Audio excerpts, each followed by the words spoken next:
오늘은 우리 광야에서 만나는 하나님이라는 제목으로 함께 은혜를 나누어 보고자 합니다. 만약 여러분 우리 인생을 무언가에 비유한다면 여러분 우리의 인생이 무엇과 닮았다고 말할 수 있겠습니까? 참 오래된 노래인데요. 최유진 씨가 불렀던 하숙생이라고 하는 대중가요의 가사를 보면 우리의 인생은 나그네 길과 같다 그렇게 이야기합니다. 인생은 나그네 길 어디로 왔다가 어디로 가는가 이렇게 부르는 노래이죠.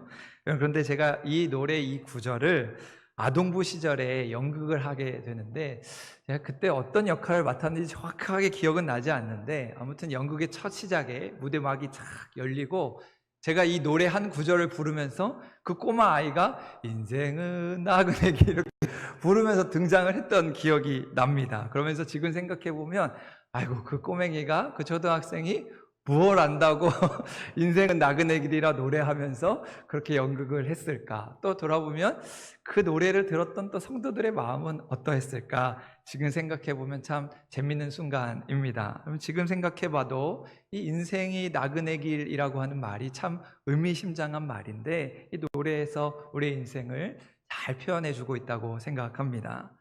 또 포레스트 검프라고 하는 영화에 보면 우리의 인생은 초콜릿 상자와 같다 이야기합니다. 상자에 손을 넣어서 내가 무엇을 집을지 알 수 없는 그런 우리의 삶과 닮았다는 것이죠. 모두가 상자에 손을 넣어서 초콜릿을 꺼내고 싶은 초콜릿과 같이 달콤한 인생을 꿈꾸지만 그 속에 무엇이 들었는지 알 수 없는 것, 그것이 우리의 인생과 닮았다는 것입니다. 또 어떤 이는 우리의 인생이 한 송이 꽃과 같다 이야기하죠. 화려하고 예쁘게 피었다가 시간이 지나면 시들어버리는 꽃을 보면서 마치 우리의 삶과 닮았다 이야기합니다. 여러분 그렇게 많은 사람들은 다양하게 우리의 인생을 이야기하죠. 우리의 인생은 여행과 같다, 등산을 하는 것 같다, 또 열심히 경주를 하는 마라톤과 같다, 또 한편의 영화와 같다, 참으로 다양하게 우리의 인생을 이야기합니다. 그런 의미에서 성경은 우리의 인생을 광야에 비유하여 설명하기도 합니다. 그럼 사진에서 보시는 것처럼 광야는 정말 아무것도 없는 넓은 들판, 그 누구도 살지 않는 황무지와 같은 땅을 의미하게 되지요. 광야에서는 물을 구하기가 쉽지 않고 밤과 낮의 기온 차이가 너무 커서 추위와 더위가 반복되고 그 거친 황무지에 전갈과 독사와 같은 맹독을 가진 짐승들이 도사리고 있는 곳입니다. 그런데 왜 성경은 우리의 인생을 광야와 같다고 한 것일까? 그것은 우리의 인생이 이 광야와 같이 녹록지 않기 때문이죠. 학생들은 공부하는 것이 쉽지 않고 청년들은 취업을 하고 직장 생활을 하는 게 결코 만만치 않기 때문입니다. 돈을 벌고 결혼 생활을 하고 아이들을 키우고 집을 마련하고 살아가는 이 모든 것 하나가 다 만만하지 않기 때문이지요. 그러면서 사람들은 모두가 그렇게 힘들고 어려운 일은 거부하게 됩니다. 힘들고 어려운 일은 다 싫어하게 되죠. 그래서 모두가 편한 방법을 찾고 자꾸만 쉬운 길로 가고자 합니다. 하지만 신기하게도 우리의 삶에서 쉽게 되는 일은 별로 없는 것 같습니다. 광야의 길을 걷는 것처럼 끊임없이 많은 위험을 감수하고 위기를 넘어서면서 한 걸음 한 걸음 내딛는 우리의 인생이기에 성경은 우리의 인생이 광야와 같다 이야기하고 있습니다. 여러분 이처럼 우리 인생의 여정을 지나다 보면 이렇게 광야와 같은 시간을 지날 때가 있습니다. 그래서 우리는 삶에서 겪는 그런 결핍과 불편, 이 고통과 아픔이 지속되는 상태를 광야의 삶이라 부르게 되는 것이지요. 경제적으로 형편이 어려워지거나 건강을 잃게 되거나 관계에 어려움이 생길 때, 또 영적으로 시험을 당해서 마치 사막 한복판에 내몰린 것처럼 살아갈 때가 있다는 것이지요. 그래서 우리의 시간들을 거꾸로 돌아보면, 과거의 시간들을 생각해 보면 저에게는 그때가 정말 광야와 같은 시간이었습니다. 정말 힘들고 어려운 시간을 보내왔습니다. 말할 만한 때가 분명히 있으리라 생각합니다. 아니면 어떤 이들은 지금 그와 같은 시간을 보내고 있는지도 모르겠습니다. 또 앞으로 우리에게 그런 시간이 찾아올지도 모르겠습니다. 그렇기에 이 광야는 우리의 삶에서 다시는 겪고 싶지 않은, 다시는 기억하고 싶지 않은 곳이기도 합니다. 그럼에도 때로 우리가 이렇게 광야로 내몰려서 그곳에서 지내다 보면 그 광야라고 하는 것이 꼭 불편하고 힘든 곳만은 아니라는 사실을 발견하게 되지요. 우리가 광야의 길을 걸으면서 우리는 그 속에서 자기 자신의 참된 모습을 발견하게 됩니다. 사람들은 자기를 치장하기를 좋아하죠. 그래서 좋은 환경에서 태어났다는 것, 머리가 좋다는 것, 좋은 학벌을 가졌다는 것, 내가 많은 재산을 가지고 인정을 받고 있다는 것, 자꾸 그런 것에 의미를 부여하면서 마치 그런 외적인 것들이 내가 대단한 사람이라도 된 것처럼 착각하게 만들게 됩니다. 또 반대로 어떤 사람들은 그런 외적인 요인이 어떤 부족해지거나 조금 결핍해지면 나는 별 볼 일 없는 사람이라고, 나는 무능한 사람이라고 스스로 좌절하고 낙심하면서 주눅이 들게 되지요. 하지만 우리 모두가 광야로 내몰려 지내다 보면 우리를 치장하고 있던, 덕지덕지 붙어있던 그 외적인 것들은 정말 아무것도 아님을 깨닫게 됩니다. 그럼 광야에서는 누가 알아주지 않아도 그저 한 포기의 풀처럼 살아도 행복하다는 사실을 깨닫게 되는 것이죠. 그래서 광야는 참 힘들고 불편한 땅이지만 반면 우리를 새롭게 하는 기회의 땅이기도 합니다. 하나님은 광야의 시간을 통해서 우리를 새롭게 빚으시고 우리를 더욱더 강인하게 만드는 것이지요. 물론 그 과정은 고통스럽지요. 참 힘이 들지요. 그러나 분명한 사실은 이 광야를 지나는 동안 하나님은 우리를 그분의 계획대로 빚어가고 있다는 사실입니다. 그럼 지금 우리 지구촌이 더위로 인해 뜨거워진 만큼 우리 프랑스 파리에서 열리는 올림픽으로 인해서 많은 사람들이 그 선수들의 투지와 열정을 보면서 정말 뜨거운 시간을 보내고 있습니다. 특별히 우리 대한민국 선수들이 너무 열심히 경기를 하고 또 메달을 따고 그렇게 열심히 경기를 하는 모습을 보면서 우리 더위에 지친 국민들이 큰 기쁨과 용기를 던져주고 있습니다. 저도 우리 선수들의 경기를 보면서 응원하는 중에 이 4년 만에 열리는 올림픽을 위해서 우리 선수들이 얼마나 많은 눈물과 땀을 흘렸을까. 그 광야와 같은 시간들 속에서 주저앉지 않고 끝까지 최선을 다하면서 우리 선수들이 이렇게 좋은 결과를 얻게 되었구나. 또 꼭 메달을 따지 못한 선수라 할지라도 그들이 보냈던 그 노력의 시간들이 결코 헛되지 않았으리라 생각하면서 열심히 선수들을 응원해 보게 됩니다. 여러분, 우리의 삶도 마찬가지이지요. 우리는 여전히 광야와 같은 인생을 살아가게 됩니다. 그 광야의 길에서 우리를 훈련하시고 우리를 연단하시고 우리를 빚어가시는 그 하나님의 손길을 붙들고 우리도 올림픽 선수들처럼 멋진 메달을 목에 걸고 하나님이 주시는 은혜와 축복을 자랑하며 살아갈 수 있기를 간절히 소망합니다.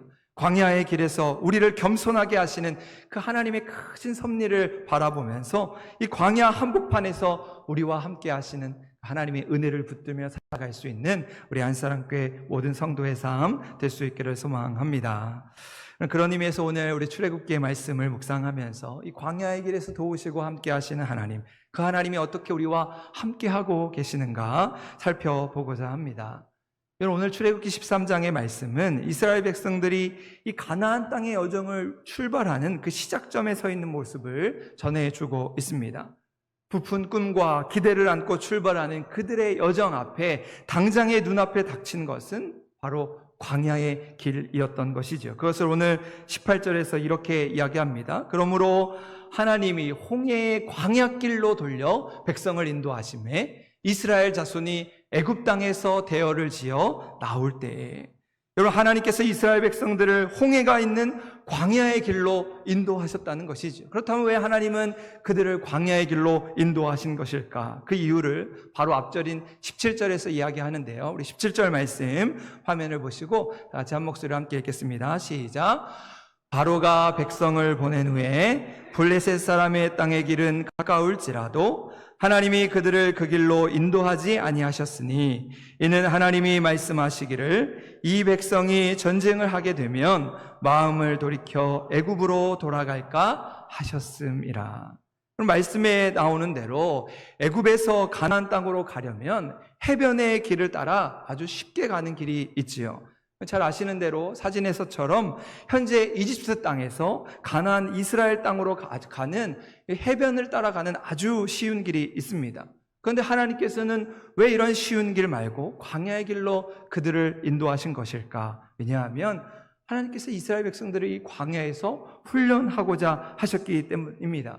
물론 해변의 길로 가면 그 길은 쉽고 빠르게 갈 수 있겠지만 그곳에는 블레셋 사람들이 살고 있었습니다. 블레셋 사람들은 철기 문화를 가지고 전쟁에 고도로 훈련된 민족이었습니다. 그런데 이스라엘은 평생 노예로만 살다가 전쟁을 한 번도 해보지 않은 이제 막 생겨난 신생 국가였던 것이죠. 그래서 하나님은 그들이 혹여라도 이 블레셋과 전쟁을 하다가 큰 실패를 하게 되면 다시 마음을 돌이켜 애굽으로 돌아갈까 하는 마음에 그 쉬운 길이 아닌 광야의 길로 이스라엘 백성들을 인도하셨다는 것입니다.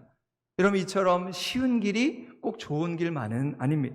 가까운 길이 꼭 좋은 길만은 아니라는 것이지요. 때로는 먼 길로 돌아가는 것이 우리에게 유익할 때가 있습니다.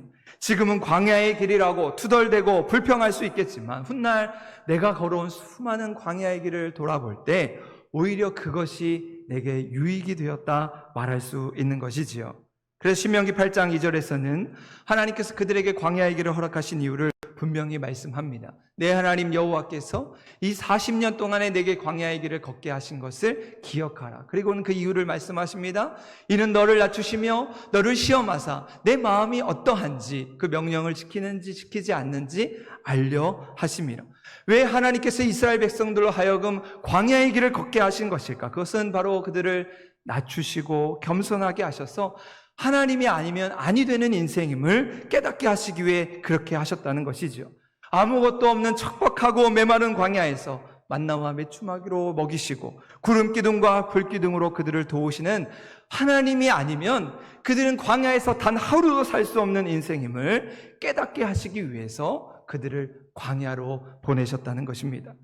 애굽에서 노예로 살면서 고기 가마 옆에서 고기와 떡으로 배를 두드리면서 하나님 없이도 살 수 있구나, 그렇게 교만하고 오만한 마음을 바로 이 광야의 길에서 그들을 순종과 겸손으로 바꾸시는 그 하나님의 놀라우신 은혜를 경험하게 하셨다는 것이지요. 그렇기 때문에 중요한 것은 이 광야의 길에서 누구를 만나느냐, 누구와 동행하느냐에 있다는 것입니다.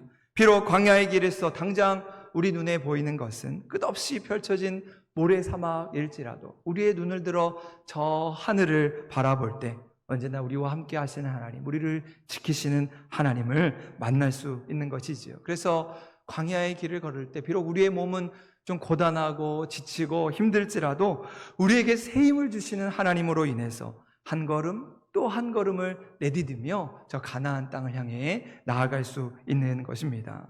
여러분, 때로 광야의 길을 걸을 때가 있으십니까? 그렇다면 우리의 도움이 되시는 하나님을 바라보며 더욱더 하나님께 가까이 나아가는 시간이 될 수 있기를 바랍니다. 우리를 인도하시는 하나님, 우리를 보호하시는 하나님, 우리를 만나시고 광야에서 더욱더 강하고 담대한 마음으로 하나님의 사람으로 훈련되게 하시는 그 길에서 주저앉지 않고 새롭게 일어나 멋진 인생을 살아갈 수 있는 우리 모든 믿음의 사람들 될 수 있기를 주님의 이름으로 간절히 소망합니다.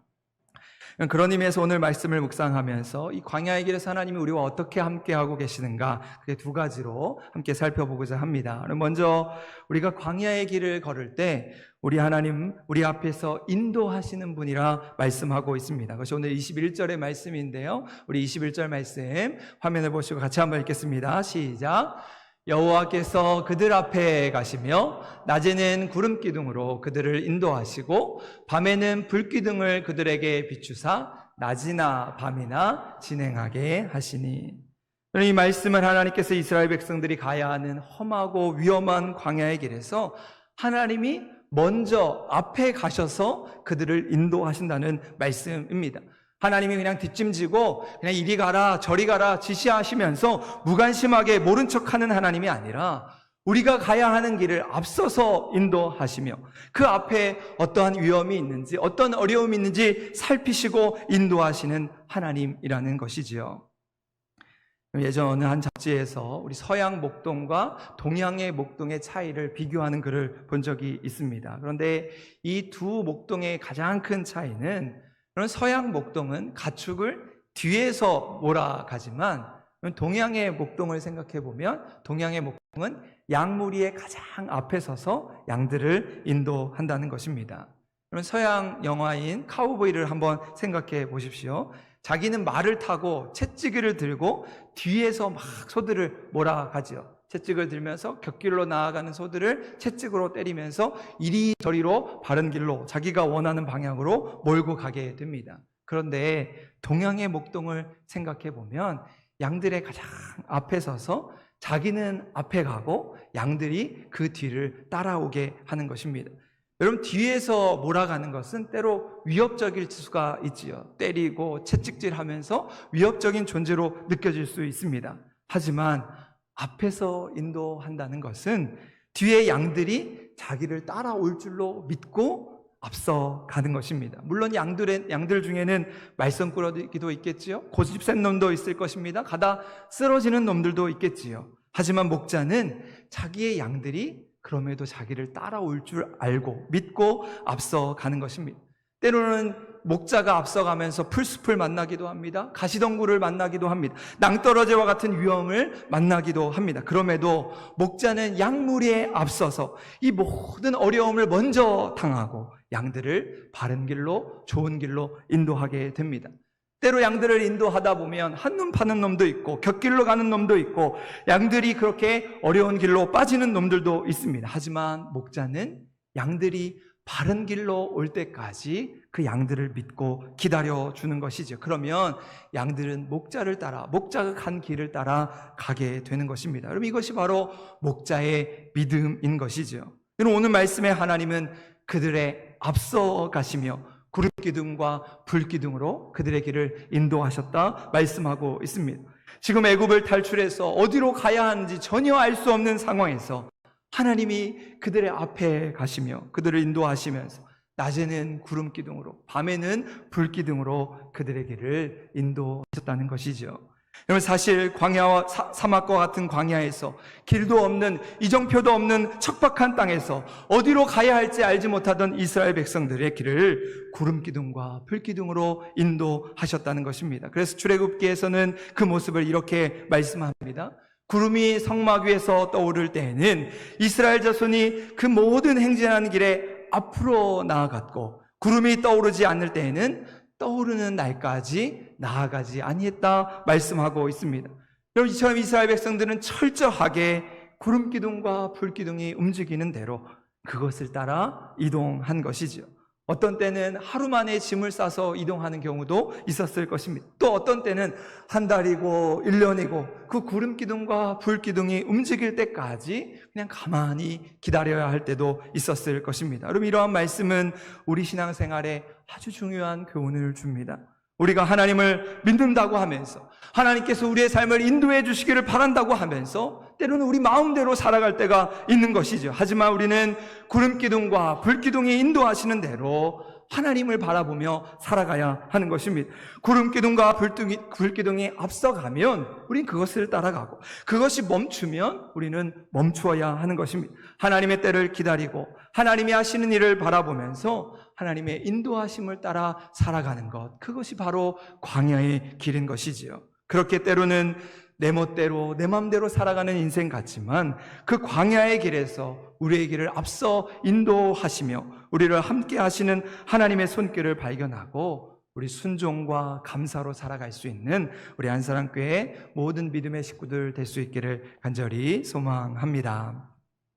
두 번째로 광야의 길을 걸을 때 하나님은 구름기둥과 불기둥으로 우리를 보호하시는 분임을 말씀하고 있습니다. 그것이 오늘 22절의 말씀인데요. 우리 22절 말씀 같이 한번 읽겠습니다. 시작. 낮에는 구름기둥, 밤에는 불기둥이 백성 앞에서 떠나지 아니하니라. 아멘. 여러분, 이 말씀은 하나님께서 이스라엘 백성들을 광야로 보내신 후에 그들을 방치하신 것이 아니라 그들의 길에서 구름기둥과 불기둥으로 보호하시고 그들과 함께 하셨다, 그들을 떠나지 않으셨다 말씀하고 있습니다. 힘들 때나 고생스러울 때나 하나님이 그들의 고통과 아픔을 외면하지 않으시고 바로 그 자리에서 함께 하셨다는 것입니다. 특별히 요즘같이 이렇게 뜨거운 날씨에 이스라엘 백성들을 구름기둥으로 인도하셨다고 하는 말씀이 더 실감나게 다가옵니다. 어제도 이렇게 보니까 정말 하늘에 구름 한 점 없을 정도로 막 뜨거운 태양볕이 내리쬐는데 이럴 때 밖에 조금만 있다가는 열사병으로 금방이라도 쓰러지겠다는 생각을 했습니다. 저희가 지난주에 우리 중고등부 청년부 수련회를 영월로 다녀왔는데, 만약에 이렇게 날씨가 뜨거웠더라면 정말 큰일 날 뻔했구나라는 생각을 했습니다. 근데 정말 감사하게도 저희가 한 배를 2시간 정도 타고 갔거든요. 저는 한 20-30분 타는 줄 알았는데 아주 긴 시간 타고 가는 동안에 하나님이 햇빛이 내리쬐지 않도록 구름으로 해를 쫙 가려주셔서 정말 시원하게 그렇게 이동할 수 있었습니다. 또 나중에는 아이들이 이제 물에 빠져서 막 수영을 하니까 몸이 싸늘해져서 막 추워졌는데, 또 그때는 하나님이 구름 사이로 태양을 내보내 주셔서 또 우리를 따뜻하게 인도하셨습니다. 정말 좋은 날씨에 잘 다녀왔구나 하는 생각을 했습니다. 여러분, 이스라엘 백성들도 그러했겠죠. 만약 광야의 길을 걸어가는데 이 구름 기둥과 불 기둥이 없었다면 아마 그들은 그 뜨거운 사막길에서 열사병으로 쓰러졌을 것입니다. 또 사막의 밤에 찾아오는 그 영하의 날씨에 얼어 죽는 사람도 생겨났을 것입니다. 또 이스라엘 백성들의 특성상 이 구름 기둥과 불 기둥이 없었다면 아마 엄청 불평했겠지요. 뜨거우면 뜨거워서 죽겠다고, 추우면 추워서 죽겠다고 난리를 쳤을 것입니다. 그런데 정말 신기하게도 이스라엘 백성들이 물이 없거나 먹을 것이 없어서 불평한 적은 있어도 날씨가 뜨겁다고 불평하거나 아니면 날씨가 추워서 난리를 쳤다는 성경의 기록은 한 번도 없다는 것이죠. 그만큼 하나님께서 이 구름 기둥과 불 기둥으로 이스라엘 백성들을 날마다 하루도 빠지지 않고 보호하시고 지키셨다는 것입니다. 한순간도 그들에게서 떠나지 않으시고 그들과 함께 하시며 그들을 인도하신 것이지요. 그러한 모습을 우리 예레미야 2장 6절에서는 이렇게 말씀합니다. 우리 한 목소리로 같이 한번 읽겠습니다. 시작. 그들이 우리를 애굽 땅에서 인도하여 내시고 광야 곧 사막과 구덩이 땅, 건조하고 사망의 그늘진 땅, 사람이 그곳으로 다니지 아니하고 그곳에 사람이 거주하지 아니하는 땅을 우리가 통과하게 하시던 여호와께서 어디 계시냐 하고 말하지 아니하였도다. 좀 말을 좀 어렵게 했는데요. 여러분, 이것이 무슨 말일까? 여러분, 사람이 지나다닐 수도 없고 사람이 한 사람도 살 수 없는 그 죽음의 땅이라고 불리는 광야에서 하나님 어디 계신 거야? 한 번도 말하지 않고 이 사망의 골짜기에서 구름과 불기둥으로 하나님 우리를 인도하시는구나, 그 하나님께서 우리와 함께 하시는구나 고백하며 살아왔다는 것이지요. 여러분, 이처럼 광야는 얼핏 보기에는 고난과 고통의 자리이지만 성경은 거꾸로 그 광야의 자리가 하나님 말씀하시는 자리이며 하나님 인도하시고 보호하시는 자리임을 말씀하고 있습니다. 하나님 그곳에서 구름 기둥과 불 기둥으로 그의 백성을 만나시고 함께 이야기하시는 것이지요. 여러분, 우리의 인생길도 마찬가지입니다. 때로는 광야의 길을 걷는 것처럼 힘들고 거칠고 외로운 길을 가게 되지만 우리는 바로 그 자리에서 구름 기둥과 불 기둥으로 인도하시는 하나님의 음성을 듣게 됩니다. 그 광야에서 하나님을 만나기도 하고 하나님과 더욱더 가까워지는 것이죠. 그렇게 오늘 우리를 지키시고 인도하시는 그 하나님의 구름 기둥과 불 기둥을 경험하는 삶이 될 수 있기를 소망합니다. 때로 우리가 살아가는 광야의 길에서 조금 힘들고 버겁게 느껴질지라도 바로 그 광야에서 말씀하시는 하나님께 우리의 길을 열고 날마다 눈을 들어 하나님을 바라보며 우리를 인도하시고 보호하시는 그 하나님의 손길을 꽉 붙들고 이 무더운 여름을 이겨가시는 우리 한사람교회 모든 믿음의 성도 될 수 있기를 주님의 이름으로 간절히 축원합니다.